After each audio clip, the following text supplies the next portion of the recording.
Muy buenos días, mi nombre es Carlos García. En esta ocasión voy a hablar sobre el contrato y algunos elementos conceptuales en torno a esta figura jurídica.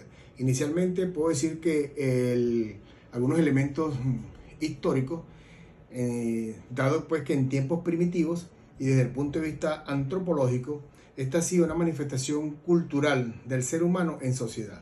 Su evolución se remonta en la época, en Roma, y sus primeras apariciones legales se encuentran en el Corpus Juris Civilis Justiniano. La primera manifestación del contrato, luego de ello, surgieron los contratos verbales y el que no las cumplía se le asignaba un castigo religioso. Posteriormente surgieron los contratos escritos, los cuales eran presentados en los registros. En la actualidad, el contrato, según el artículo 1133 del Código Civil venezolano, se considera como una convención entre dos o más personas para constituir, reglar, transmitir, modificar o extinguir entre ellos un vínculo jurídico proveniente del contrato o de lo que es el contrato.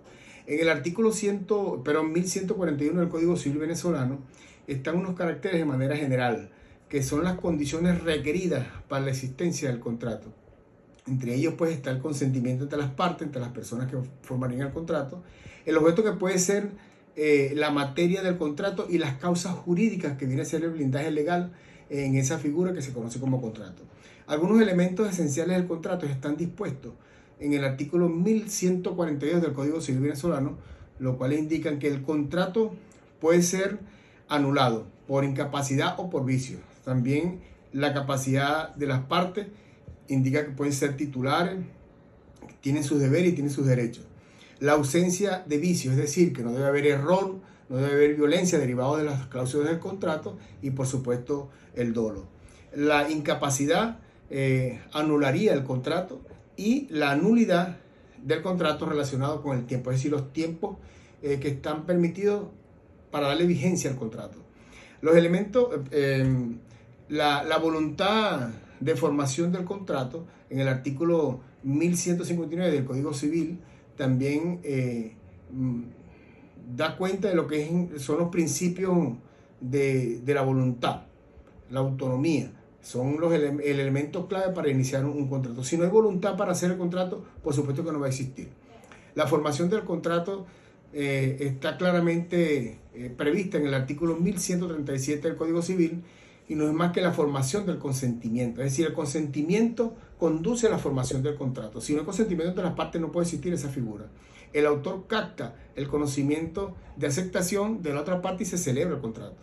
Para ello también pueden producirse una oferta, la cual la realiza una persona, una persona determinada, realiza un referente a un sujeto destinatario o inclusive al público en general, con unos elementos esenciales ya descritos como parte de la oferta para realizar el contrato.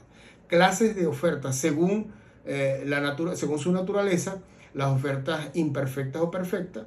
Segundo, según su forma, que es la oferta directa o indirecta, según el término, que es la oferta sin plazo y con plazo, según la determinación del destinatario que hace la persona destinataria ya determinada. El reconocimiento del contrato es perfectamente, es el perfeccionamiento.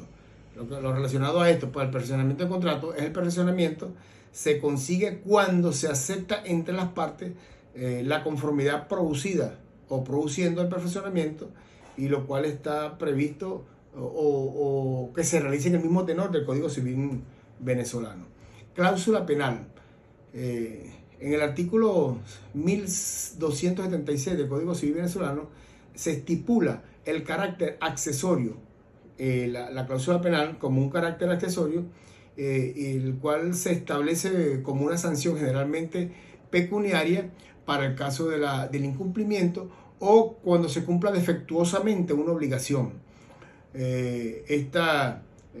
Cuando se determinan los daños, perjuicios, surge la figura como fórmula para aplicar una cláusula penal y por medio de las arras, que ya vamos a explicar lo que son las arras. Clases de cláusula penal. existe la resolución del contrato, se exige que se cumpla lo pactado, puede extinguirse una indemnización, puede exigirse una indemnización por daños y perjuicios, y con ella se obliga al pago de una indemnización en caso de actuar contra lo acordado en el contrato. Los efectos, según el artículo 1166 del Código Civil venezolano, producen efectos, por supuesto, entre las partes contratantes y no daña ni aprovecha a terceros. Las arras están estipuladas en el artículo 1263 del Código Civil, y estas se refieren a posibles, es decir, es como la calificación a una persona que está relacionada a posibles mecanismos de refuerzo del crédito con que se cuenta el acreedor. Es decir, es como una reserva económica o moral, valga el término, valga el ejemplo, para cubrir algunos daños causados en alguna de las cláusulas contraídas en el contrato. Y también se considera como especie de una garantía para cubrir los daños o perjuicios en un caso de contravención. El fundamento es el argumento válido para la conexión.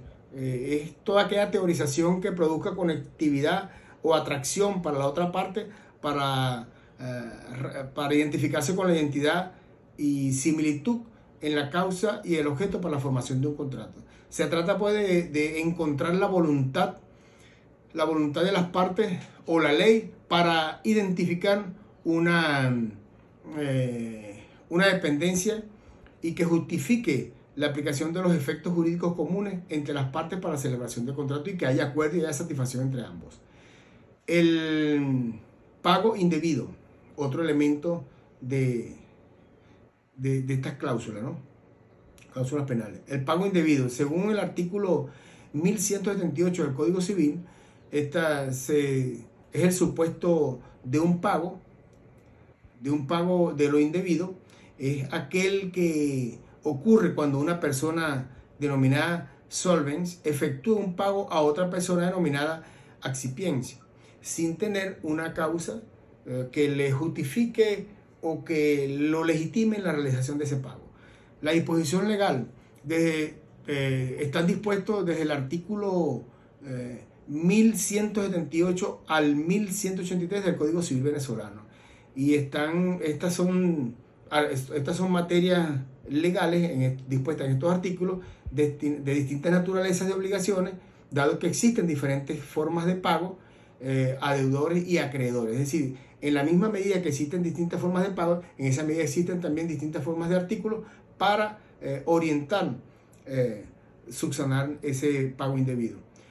El accipient de buena fe y de mala fe. Recuérdense que el accipient es la persona que recibe el pago, bien sea de mala fe o de buena fe. Es la persona que recibe, a cuyo favor se le realiza la prestación, y el accipient es una buena fe o una mala fe también, es decir, que ignore lo indebido del pago que se le hizo, pues.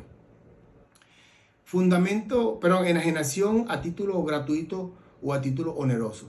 Transferencia de un bien o de un hecho a otra persona, sea a título gratuito o a título oneroso. El título gratuito se refiere pues a no recibir ninguna contraprestación o de valor por ellas, trátese o defínese como donación, herencia, cesión, entre otras. Y a título oneroso, esta ocurre cuando existe una contraprestación económica de por medio o en especie, trátese de un precio, de un servicio o de una transmisión de un bien a otra persona. Siempre debe haber allí el elemento económico por esa transferencia. Situaciones en las que la cosa ha percibido total o parcialmente. Se ha percibido total o parcialmente. El contrato es algo así como la culminación del contrato, pero vamos a tratar de explicarlo tal cual como lo indica la ley. El contrato de arrendamiento finalizará por el perecimiento total o parcial del inmueble dado en arrendamiento, en función de los términos de la culminación. Puede ponérsele término mediante la vía judicial, resolución del contrato o desalojo, y las otras otros extrajuicios de acuerdo entre las partes. puede ser disolución mutua, disenso o distractos o por el solo vencimiento del plazo prefijado.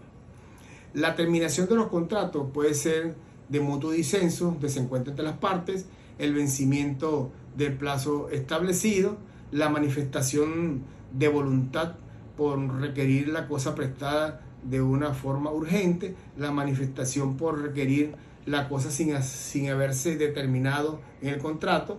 Todo esto son causas de terminación del contrato. Y la muerte, la muerte del comodatario y el uso indebido de la cosa. La enumeración y diferencia de la misma forma de terminación de los contratos es la disolución, motivos a una serie de disoluciones, la nulidad, porque establece avicios que impiden su validez, la resolución, que es un modo de extinción, la discreción, que es un modo de extinción por su carácter subsidiario, y la revocación, medio de extinción de la voluntad unilateral. Y la teoría de la nulidad, que se refiere a la sanción instituida en la ley. La nulidad es una forma de sanción instituida en la ley. Es la ineficacia de los actos realizados con violación de los requisitos para la validez del mismo, y la nulidad puede considerarse también como es la que interviene para sancionar los actos que infringieron la ley, y la nulidad persigue el orden público, al igual pues que la nulidad también borra todo el tracto jurídico del contrato. Muchas gracias.